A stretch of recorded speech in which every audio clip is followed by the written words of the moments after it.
Sontweni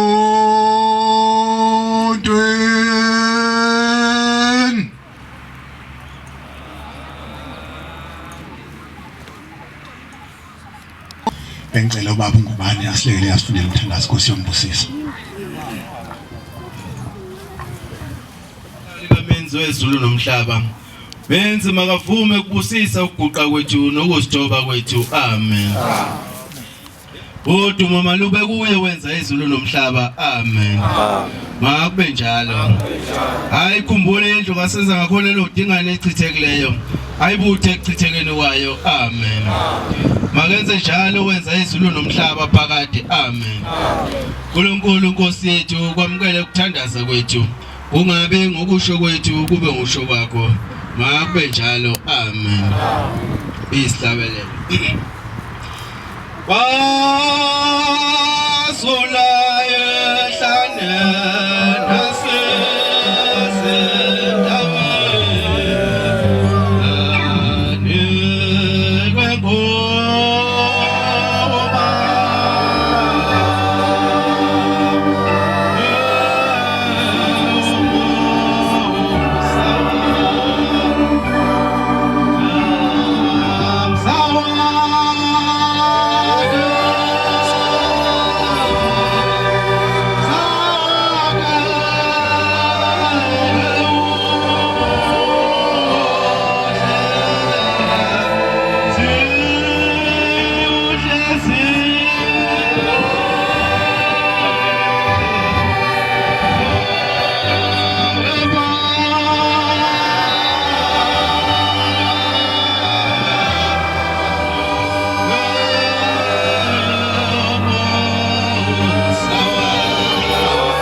Siyabonga ubaba uMbovu usilela ngomthandazo Nkosi imbusisa.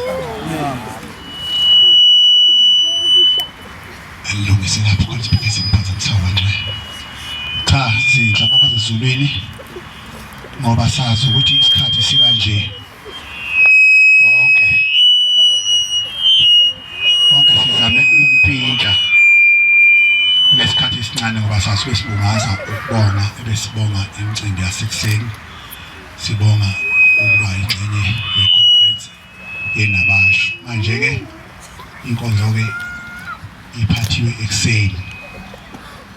Bengicela ukuthi ngoba siya kuJuly kumele umthetho wesonto sathi masicela satshela wona ukuthi ngale Sabatha ngomthetho wesonto mangabe umkhokheli umshumayeli sokulungisa izinto zokuthi kuyahanjwa kuyofaka umdedele kaJehova. Amen.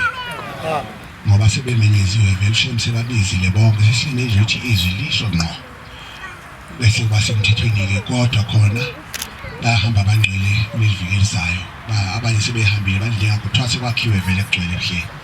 Maye bengicela ukuthi uma umkhokheli ke athole ithuba mina ngizongena emva kwakhe asikhokhele umama wethu ngoba kuyo kanjena konje inazaletha lema kanjani ngoba phela noma kunje isho zancwadi amaHebheru ithi noma ithi ngenxa yesikhathi sadinga sokuvuselelwa amen manje umuntu oyinazaretha ngesikhathi samanje usuke esebuza eseshintsha eseyongena omunye unyaka esiya kuJulayi okuyiyona hlangane ekhulu unyango olukhuluma elitheni mthatha imhlanga layibala lwasentuthi kodwa ke inkulu nazo zonke uJulayi manje ngicela ukuthi ngizovula nje ngesihlabelelo 47 bese ngiyela phansi umama sobe siqhubeka isivulela umsebenzi manzongena emva kwakhe amen ezulwini lakho baba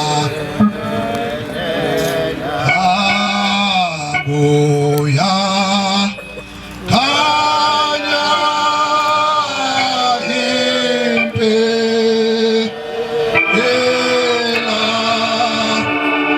oye sebani kona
ke mama wethu aphakame siyabonga ukuhlabelelisa inkosi inosisi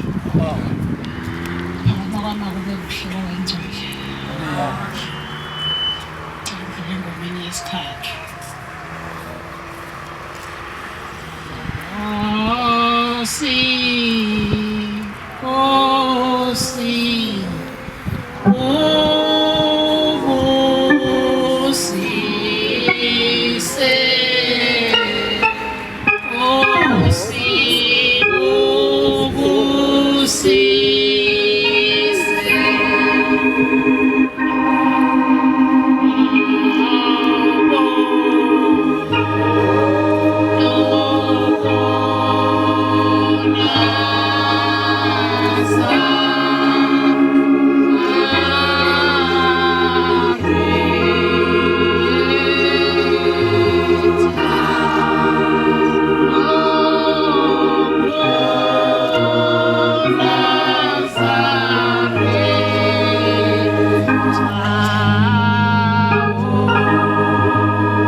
Lwesizulu kamini ngiphakamana ukubingelela ebandleni imbalenhle kamini bantwana basezulwini uShumayeli useniphi ithuba lokuthi ngikhulume phakathi kwabantwana bakhe abayingcwele abantwana bonyazi abayingcwele bantwana basezulwini ke kunzima kakhulu ke khuluma ngeshembe sekugcwele wonke umuntu esebuke wena kungcono mhlambe manixoxa nibabili nihleli lapha yangaphandle kodwa manje wonke umuntu ufuna kuzwa amazwi kaShembe ngoba ke siyamazi ke uShembe ukuthi unguNkulunkulu bantwana basezulwini angeke kube kuningi kakhulu ngoba kunzima ukukhuluma umsebenzi kaNkulunkulu ngoba kuthiwa uNkulunkulu naye ulalela njengoba ngikhuluma nje ngiguqe lapha ngelinye ilanga ngiyobuzwa ukuthi ngangithini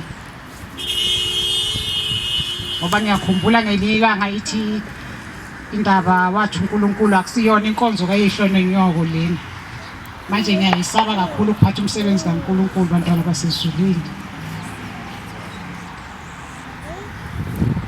kuye wathi umunye ekhuluma lapha enikeza umsebenzi wathi kunzima ukuguqa abantwana basezulwini wazi ukuthi wonke umuntu ubheke wena nomndeni wakho wonke ubheke wena kodwa mina ke sengakubona lokho abantwana basezulwini ma uphethe umsebenzi kaNkulunkulu kumele ugqile lapho ungasabheki ukuthi khona bani eduze kwakho khona bani ethempelini uNkulunkulu yabasitha labo bantu labo ngeze wababona mina ngangazi ukuthi la ethempelini kunabakhwenyana athi mhla ngibeka kule ndawo ngathi ngiyoma kanjani phambi kwabakhwenyana bazabe babheke mina kodwa ngoba uShembe uNkulunkulu bantwana basezulwini uyabafihla ngingababoni ngize ngiqede umsebenzi wakhe ngiyoqabanga sengihleli phansi ukuthi konjalo amakhono bani ngikhulume ngathi bantwana basezulwini lapha silandela indaba enkulu lapha athi khona uNkulunkulu lamagama akhe siyawakhuluma yini ezindlini siyawakhuluma yini nabantwana bethu umsebenzi kaNkulunkulu kumele siwunabise siyale nabantwana ezindlini njengoba ubaba uMshumayeli ethi namhlanje sizoyala la enkonzweni nabantwana bazophuma bahambe baye emhlanganweni kaNkulunkulu ukuthi kumele bafike baziphathe kanjani ngabaphambi kwaNkulunkulu. Ngoba abantwana basezulwini ngempela inkonzo iqala ekhaya. Mayingazange ibe khona inkonzo ekhaya, naphambili inkonzo angeke ibe khona ekhaya. Wayethu mama ongizalayo, mina ngangithi umntwana wami akaphuma aya kaMlungu eyosebenza, uthi wayethi ngangabi novalo. Ngani ngoba suke ngibabona la ekhaya phambi kwami ukuthi basebenza kanjani. Manje mawungababona abantwana bakho benza kahle, uba novalo mabayahamba baya kwezinye indawo. Ngisho ephuma ingane yakhe iphuma ihamba emzini, uhlala unovalo njalo ukuthi ingabe manje sivukile yini, ingabe iyenza kahle na abantwana basezulwini. Njengoba kuthiwa inkonzo iqala ekhaya, ngake ngabona sasithi thina masiphume enkonzweni makuntambama, njengoba sizophuma nje, masifika emakhaya besifika sixoxe ngenkonzo ukuthi enkonzweni bekade kunjalo, inkonzo iphethwe ba lukhulume wakhuluma wathi sikuthathayo sixoxa ngenkonzo. Njengoba kuthiwa niyawaloba yini lamagama einsikeni zendlu yenu, niyawafundisa yini kubantwana benu. Ngathi ngilalele ngelinye ilanga kukhulunywa ngezomunye unkosikazi naye ethi thina masiphume enkonzweni, masifika endlini, masifika ekhaya, sifike sixoxe ngenkonzo. Athi mina awu, kanti ngempela wonke umuntu makasenkonzweni kumele ayothatha okuzomphilisa abantwana basezulwini. Ngikhumbula wayethu, njengoba ngithi inkonzo iqala ekhaya, mina ngafika ke emzini wami ngathola ukuthi kuyathandazwa vele ngo-6 ntambama, kuyathandazwa ekuseni ngo-9. Ubabezala wami-ke wayehlala semsebenzini, wayethi makafika ntambama, afike emva kwa-6, afika athi webafana senithandazile. Bathi yebo sesithandazile. Abese uyaphuma uyesiguqweni sakhe, wayenesiguqo aphuma yekuso. Njalo makafika uzothi webafana senithandazile na. Manje uyabona ukuthi mawuzothi asithandazanga niyothi nibanjwe yini nangathandazi, ngoba niyazi ukuthi umthetho wala ekhaya kuphilwa kanje abantwana basezulwini. Ngicela ukudlula kancane entshumayelweni lapho kuthiwa khona uShembe khuluma nokhokho bethu, unyakazisa amathambo wokhokho bethu, ubalanda lapho bekhona. Kuthiwa wahamba umvangeli eyonikela kubaba, eguqile efike ulayinini enikela, wathi umvangeli uyaguqa ingcanga nayo yafike yaguqa emva kamvangeli. Wathi ubaba, kuthiwa kwakuthi ngolamakhosazana, wathi ubaba, mvangeli kwenzenjani, ifuna ninja ingcanga abantwana basezulwini. Wathi ngicela uyixoshe khiphele ngaphandle. Wayixosha umvangeli yaze wayibeka kude. Wabuya futhi umvangeli wafike waguqa, yaphinde yabuya ingcanga futhi yazoguqa egcini kwamvangeli. Ubaba waphinde wabuza, wathi kanti mvangeli ngithe khipha ingcanga, wathi umvangeli ngiyikhiphile. Wathi ubaba, ngicela ukuthi masowuhamba uye edokodweni ufike uthenga isinkwa esimhlophe, usigcobe ngebhotela, uthatha iplate lakho odlela kulo usifake bese uyayinika. Umvangeli ahamba afike edokodweni sekuntambama. Umvangeli ngoba la ekhaya abantwana basezulwini kuthiwa ulalela izwi. Manje mangasenzi lokho okushiwo uShembe uzothi wenza ini? uthi umvangeli wafika hamba afika umvangeli athenga isikho esibrown. Umvangeli abuye alibuka iplate lakhe athi mina ngeke ke inja izodlela la. Leli plate la umvangeli athatha isikho asibeke ngaphandle emnyango. Ifike ingcanga ifike isinuke isinkwa isiyeke. Ulale kubuyelwe ngakusasa isonto. Umvangeli uyabuyela elayinini uyonikela. Ifike ingcanga umvangeli athi ubaba mvangeli ukwenzile engithe ukwenze na ngoba nayi ingcanga. Athi umvangeli angakaphenduli ithi ingcanga akusidli. Athi lo mfana akalaleli. Lo mfana wayevela ngezwe. Angisidli mina isinkwa esibrown. Futhi uvele nje ngithenga isinkwa esibrown akasitobusana nabo sitobu sivele nje ngasiphosa phansi. Wathi ubaba mvangeli ukhokho bakho bafele esigangeni badliwa yingcanga baze baphelela khona abantwana basesukweni. Uzohamba mawubuyela ekhaya uthenge idubela imhlophe ufike udlala esangweni ubese utshela izingane ukuthi zibheke ingcanga yakamakhelwane mase ikhululele phekwale iyikhululela phekwalelo duku. Ingane ziyigade bese ziyakutshela bese uyathatha uyakugoqa kahle lokho ukushiwe ingcanga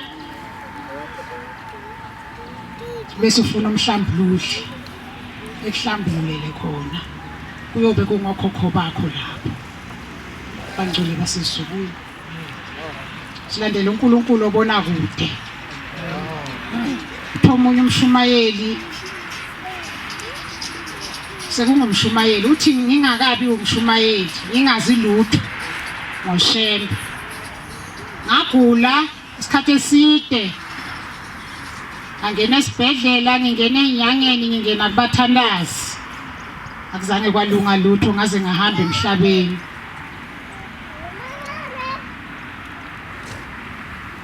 Uthi indleleni ngisahamba kuleyo ndlela ukhanjwa kuyo masuhambile emhlabeni. Uthi ngahlangana nendoda egcoke ingubo emnyama eneyintsephe. Yathi le ndoda phindela emhlabeni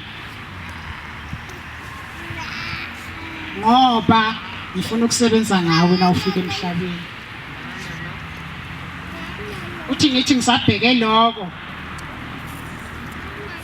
ngibone enye futhi uthi kwakuyinkosi ilanga. Uthi mangiyibona ithi phindele emhlabeni sifuna ukuyosebenza ngawe thina boshembe. Uthi na ufika emhlabeni ungayidli inkukhu ungasidli isinkwa ungayidli ungawudli utelu futhi ungakudli ukudla okuphekwe umuntu ongahlambulukile. Thina boshembe sifuna ukuthi masikhuluma nawe usizwe. Sibhekene naleyo ndaba abantwana basezulwini. Angazi noma khona okukodwa yini isisahlukene nakho na. Ngani ngoba uthi ngihambe uthi ngifike emhlabeni uthi kwakade kuselinda mangifika kuselinda kuumhlangano. Leyo mshumayeli usaba ngomshumayeli uthi untuli isibongo.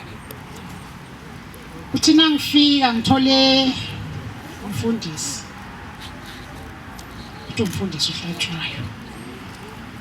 Uthi kuphakathi nezinsuku. Uthi ngiyamtshela ukuthi ngahamba ngafika ezulwini lapho ngabonani ngathola ushembe wathi ushembe wathi ngicela ukuthi le ndaba uyikhulume ngesabatha uzabe uphethe inkonzo. Athi umfundisi cha, angizuphatha inkonzo mina ngesabatha, ubaba akangitsheli, usesewulosithathu. Ifika isabatha aguqa umfundisi aphathe inkonzo. Afike umfundisi akhulume ngaleyo ndaba, athi lapho silandele uNkulunkulu. Umshumayeli ufike wakhuluma indaba ethi, wathi mina ngizoguqa ngesabatha, bekade kwasibani, wathi ngikhulume ngale ndaba.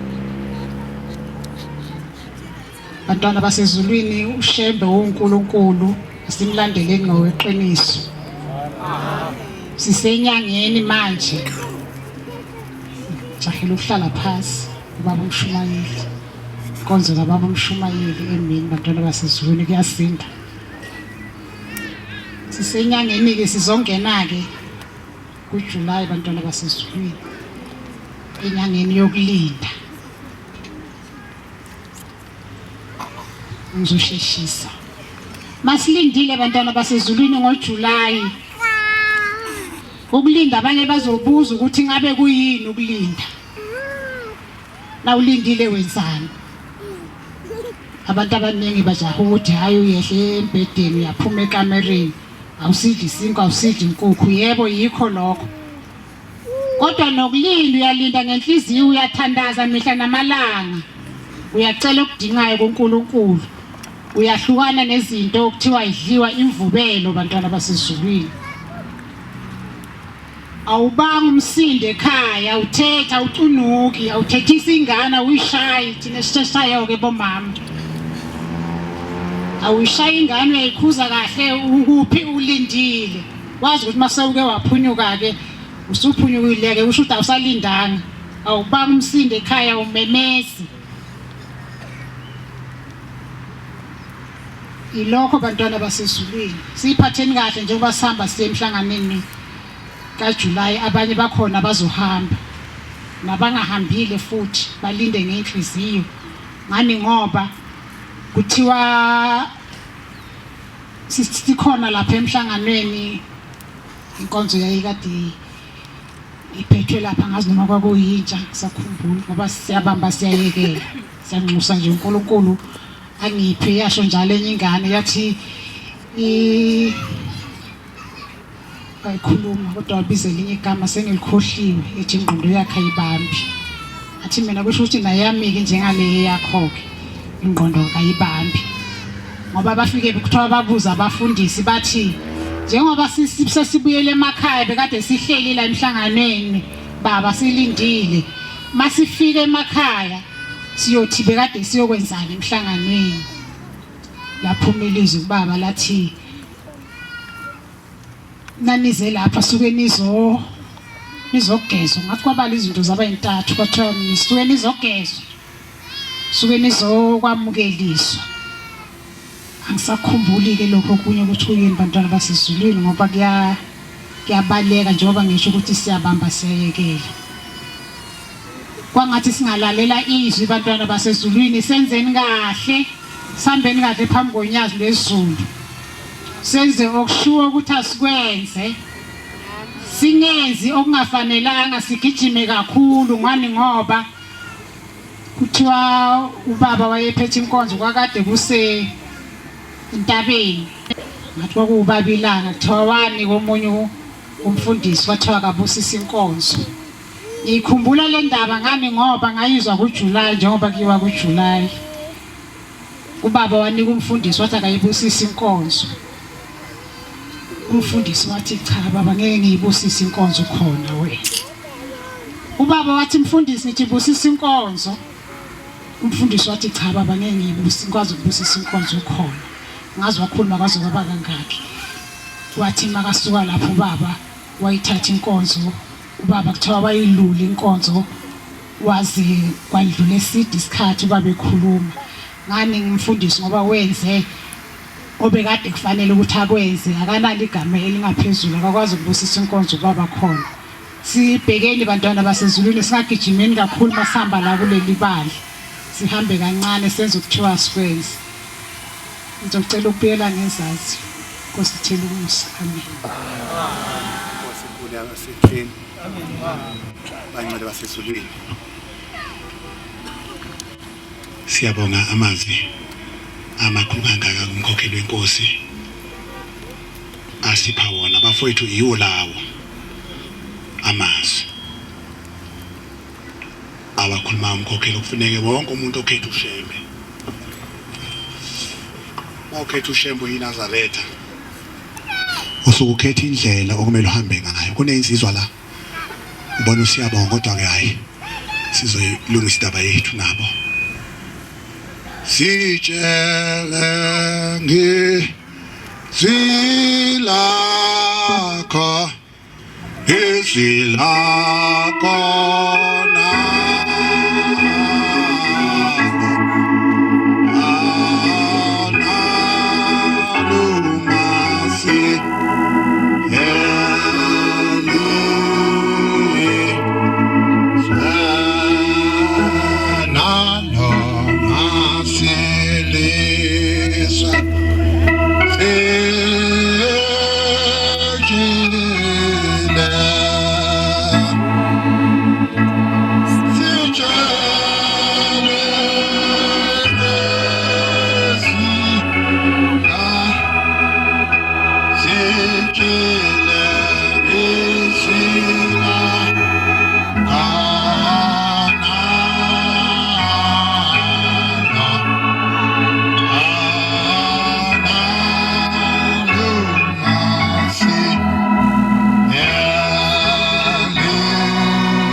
sakhetha ushembe sakhetha uNkulunkulu wamakhosi akithi uNkulunkulu wethu okhokho bethu manje lihle kabi iNazaretha lithi mangabe liyalwa lokho lithokozela ukuthola into ezolithinta lizisendlele bese liyaqhela thoya yathi inkosi kuze isikhathi sokuthi ukuthi mangabe amaNazaretha umuntu eyalwa acasuka umuntu aphume ukulalela endleleni afuna ukubulala ngoba umtshela iqiniso manje ke manje sayingcwele ngoba nilapha nje ningabonyazi ningabatwana bakaNkuluNkulu osebuhleni sonke masingasukuma la umuntu nomuntu engayikhuluma into eyenza ukuthi eyabambelele lokho uNazaretha ahlale ngoba ushemba ubotho uNkulunkulu Nehemiya 8 senyangeni siyongena enyangeni yomhlangano manje lapha ofuneka khona sihlunganise uthina saba amaNazaretha Nehemiya 8 ngeke ishi ivesi neBhayibheli hlasuke ifunda iBhayibheli hlasuke sonke izwi lezulu li izwakele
abambone Matthew 5 verse 28 kuya 25.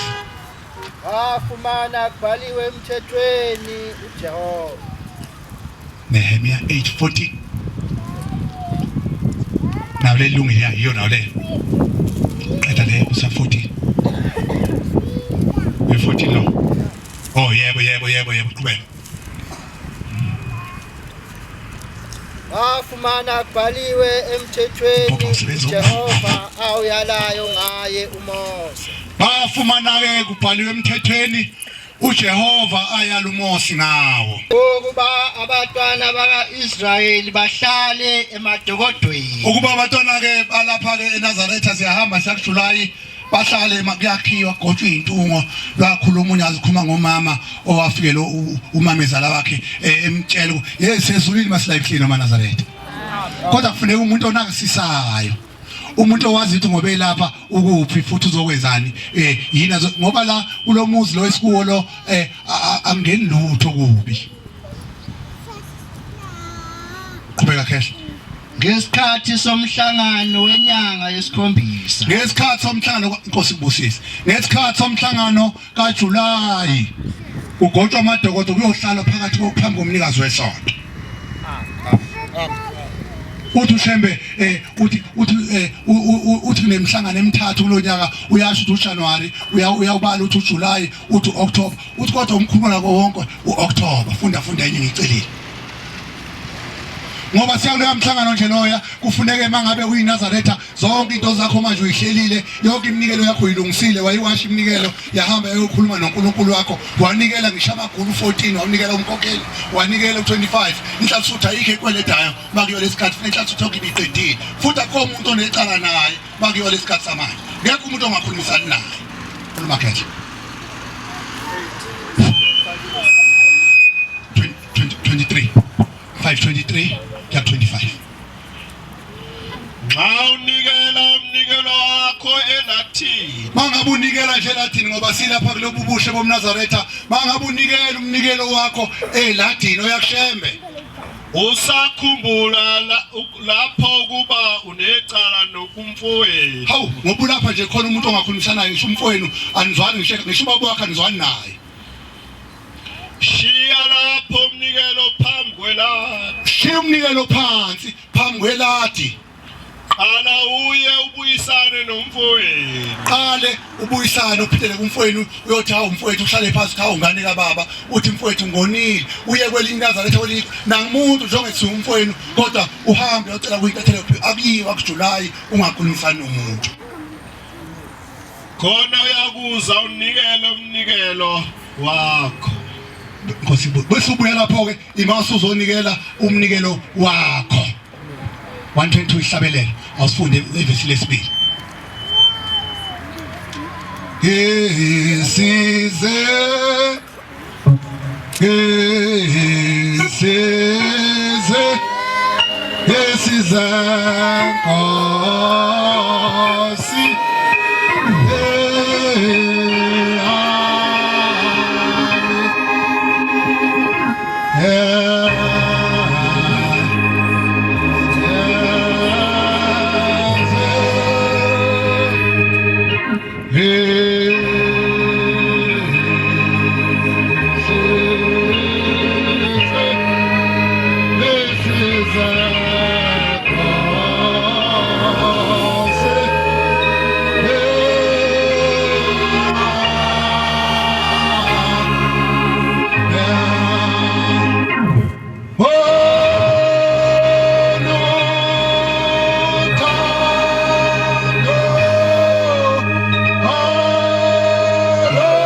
Nkosi abaqotho bayakulizwa lelo lizwi. Lelizwi esikhuluma ngalo nje manje okunabamba amazwi 7 verse 1 Jack 3 lithi ithi le ndaba ithi abantu abazozwa lelizwi leli esikhuluma ngalo lapha lonyazi sibatshengisa la ithi abaqotho abayokulizwa lelizwi ukukhanya kubanele bona labo bantu ke abantu abalokukhanya abeza la bazokhetha ushembe base behlala emazwini makuthola ekhaya khona abantu abaye behambe beyebuhleni umuntu mangale uthi uyathola ebuhleni umuntu ulele usuka indawo endawo uyolala nje 12 kuyamenye esithomthandazo ulele nje uNazaretha ufo awuvukwe ulele nje lapha wehlweni ukubuka amafoto awathenga lawo mafoto kodwa uNazaretha ithi ke kodwa abaqotho abeyolizwa lelo lisiqhubeka mkhulu bayakulizwa izwi lakho bayozwa izilonyazi angenziwe ngibeqotho asithandazeke masila ukuthi wonke umela ukuthi ahlala uthi inkosi ngikhumbule nami nyazi wezulu angenziwe nami ngibe qotho ngilizwe izwi lakho ngizwe izilonyazi wezulu ngilizwe ngiphaphama ngilizwe ngiphaphama nenqondo yami ayifuneki Nazaretha isidom ukuthi uNazaretha ubone ukuthi nanti iNazaretha lezinto zokulala lezitho emhlabeni umuntu uhamba yothenga leyo nto ufuna kwehlenyuka ngayo la edrobheni lento yokulala lena ethwalwa alifuneki Nazaretha njalo Nazaretha afuna uphaphama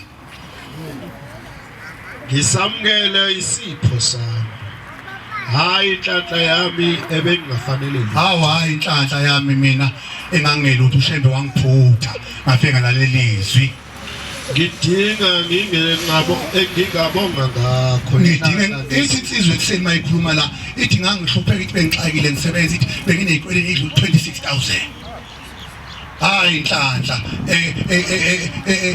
engingabonga ngayo ebengidinga ngiswele awu madoda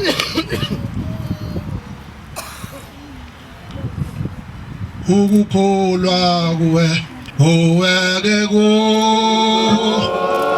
ukuvuma kwenhliziyo abekona inhliziyo ngibheke sabo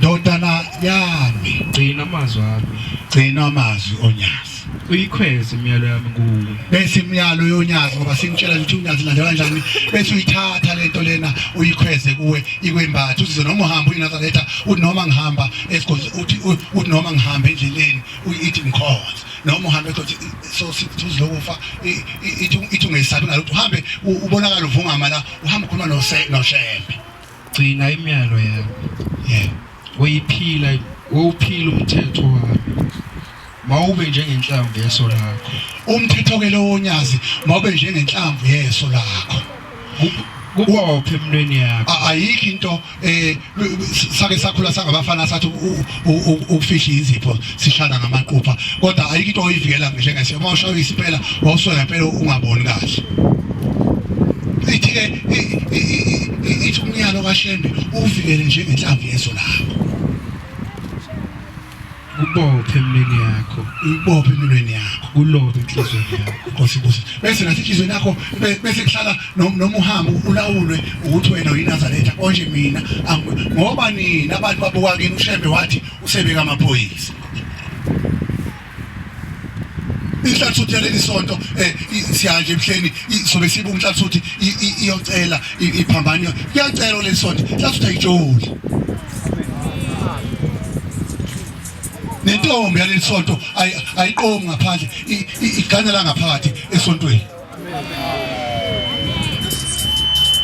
awuthanda ke lo mthetho ngoba uyawuqomana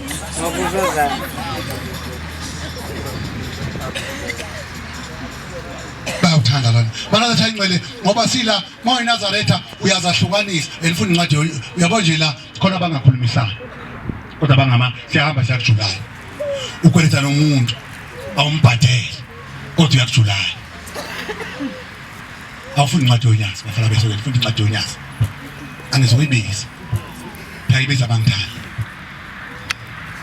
angizoyibiza hoshaywayo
9. Uthando malungabi nakuzenzisa. Hey ayikho into embi njengomuntu ophethe indaba uyambona nje ehlekisa ukuthi khona abantu abanosathana impela abaphila ngayo kusemthethweni uthola umoto uyayihlekisa nje futhi uthola kwesikhathi uyamazi akathandi Mani nengwe okubi.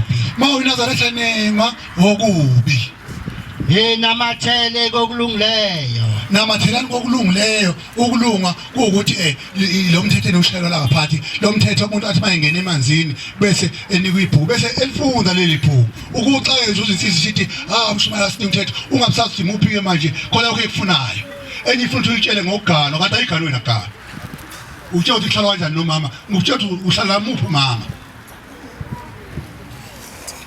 Anithandane ngokuthandana kwabazalwane. thandana ngokuthandana kwamaNazaretha Incintisane ngokudumisa. bese ncintisana ukudumisa kade silapha nje conference kuncintiswana ingane lapha idlala noma ingawina kodwa zonke beyincintisana ngani ngezwi lonyazo unyazo ufuna abantu abathandanayo umsala asizokubhekisa umsebenzi kaNkulunkulu Nganqeni ukukhuthala. musana ukunqena ukukhuthala Livuthe emoyeni. livuthe emoyeni Because inkomo. bathi abantu bangaphandle abakhona izinkolo bathi umlilo kaJesu uvutha ngaphakathi kimi nathi lesivuthe njengabo phela Jabuleni nethemba. yeah Nibekezele. bese nibekezelela Ekuhluphekeni. omunye umuntu khona umuntu othi makathi into nje umuntu useyeyamisa isonto ethi awuba la ngiphatha kahle kanti wawuze kubani lapha Iqinise ekukhulekeni. iqinise ekukhulekeni ngoba ekhaya kuno-6 kuno-9 kuno-12 kuno-4 iy'khathi zokukhuleka qinisa lapho uma uyinazaretha ngoba ushembe lezo y'khathi ayibekile izona ushembe asuke letha iy'busiso ngazo lokhu zokufuna uzokuthola ngaleso sikhathi suke kuvuliwe esulwini ngaleso sikhathi funa inyama yami ihlupheke ukuze umoya wami usinde ngosuku lenkosi udlala ingoma la ekhaya ba Yabelani abangcwele ukudinga kwabo. Nkosi ibusisa khona umuntu lapha umthola umuntu unemnazaretha eminyaka sayigqoko kodwa khona umuntu kodwa ayithemba esontweni ongenawo umnazaretha uyabona ugqomnaza kodwa unawo wena ubekile usawufuna uyaphila wakho khona udabukile ogqoko omunye umuntu kodwa wena ilena uyibekile awumnikezi kodwa uyamkhomba amakhonja uthi nimbukeni Nazaretha wakhe inhliziyo yami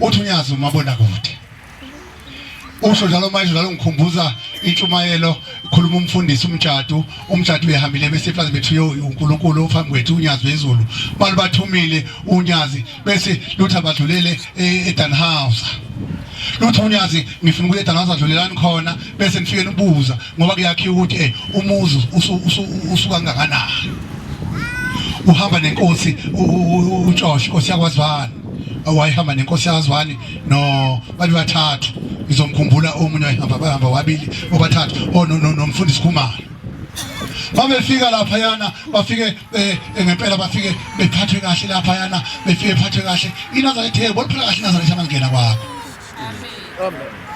Nazaretha manje usuke amanzi nje umuntu ethele uyothela amanzi ebhodweni kudla kuze kumosheke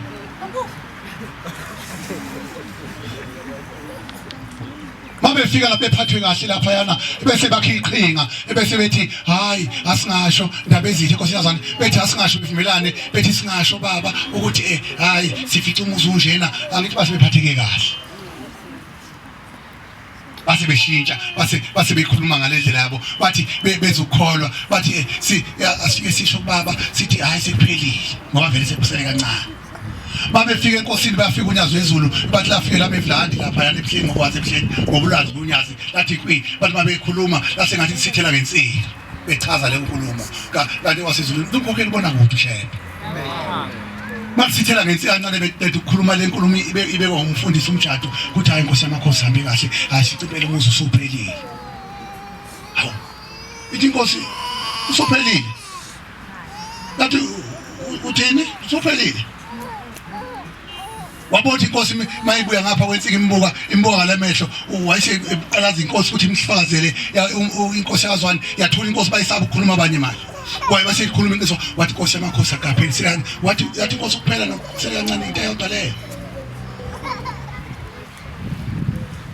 ngoba siza nje ebuhleni ushembu kwazi kahle yonke nale mikhubo igilayo omunye oyigila khona ebuhleni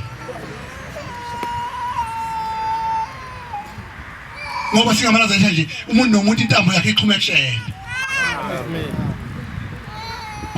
noma ngabe usukhila ngoba umkhuba unyazi liyakubona lokubuke nje lofela unika isibusiso kuphela lona ngoba kwala ukunika isibusiso kodwa ngoba nenhlanhla yakutshela ngumsapho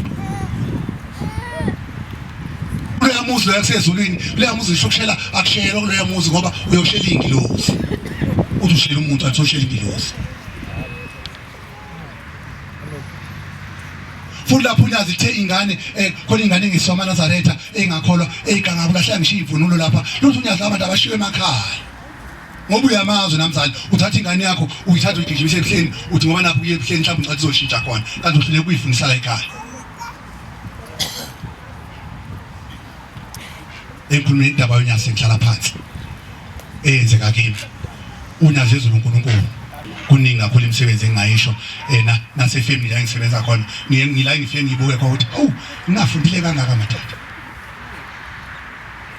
isebenza manje nje nawu sala 10 kodwa yofika uxakeke lapho uthole kuzimalanga ngisebenza nje lapho 10 ngibize ngithuza la lungisa lokho mali ngoshene zonke amaphepha enginawo ngafundisa mina ifem umsebenzini namanje khona ohambile kusho ukuthi umuntu onamaphepha kufanele ngiyomtraina mina omunye umshini ngafundisa ushembe mina alokho lime ngalikhuluma shembe ngaya kudokotela uThelezu la eCenter dokotela labodokotela abalapha eCenter ngiyafika kuye nginenkinga umakoti uyabathola abantwana kodwa mayithola abantwana umakoti uthola amantombazane kuphela futhi nentombi njengafika nazo phela ngithi mina ngakhetha inkosi ayibonga inkosi manje mangifika la esontweni ngifika nazo ingane nginazo zintombi zodwa nayo insizwa mase ngiyinhliziyo yami sibhlungu manje umakoti uyithola intombi yokuqala ngithi manje sengifuna mhlawumbe ngithola insizwa ephinda thola esibili intombi ayi bese ngisho manje uyithola kabi lezi ingane lezi ibandla lonyazi uyithola ngomthuko bese udokotela kimi edo isithahlo ozomthola umntwana wokugcina manje ngithi yes futhi phela mangathiwa nje sengihambela kubhedile bese ngikhuluma nonyazi khuluma wena Nkosi yami khuluma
walinda ngase ngilinda nami umfana ngesonto ngathi Shembe ngathi ngiyoba yini futhi mina ubaba wangithola ngaphandle shothi mina mangahamba lezi ngathi ngizohlupheka ngambiza uSmart uzali ngokuthi ngambiza uSmart endaweni isendaweni yakhe yena wezi Islam ngaba ngicela Shembe ngikhuleka nganikela ngaze ngafika 23 sasendaweni 23 ngale ngafika 23 fika ngayibika indaba yami ngikhuluma noNyazi lezulu ubona mawuzala imbengeni wazi ukukhuluma noNyazi sungezile kumshumayeli usukhuluma imbengele zakhe sho uNyazi abekizwe thebeka isikiphi isibusiso into mawunethemba uzoyithola into oyifunayo ngathi mangabe ngicela kanjalo ngasho ngathi umfana nginaye nginentombi udokotela eseshila ukutheleza lapha eCenter wathi wena mnomzane wathi inkinga yakhe yodwa angazi kawafundile zokubeka ngendlela ekahle kodwa ngizokuya lapha kodwa wathi wena mangabe kufanele kukhuphuke lokomfana kukhuphuke wentombazana wathi ezalweni yakho nje awunaye wena umfana ngabuya ngazoguqa la ngabiza uShembe wezinto engekho ibe khona ngaguqa ngabiza uNyazi wezulu ngalibiza nganikela ngangakhathala ukunikela ngoba ngayitshela ukuthi mhlambe lento ayizwa kanje mhlambe inkingi yini ngoba kufanele ubuye uyinuka amakhwapha uShembe akahlule ukunikela uthola yinuka amakhwapha nawe yini la uzalwa khona abantu abaningi babhajwe izibongo yebo ubaba uyamazi nanguzulu kodwa uzula lenza ngalutho wena ugijimisa ukuthi ungakwaZulu bese ubhaje kokugcina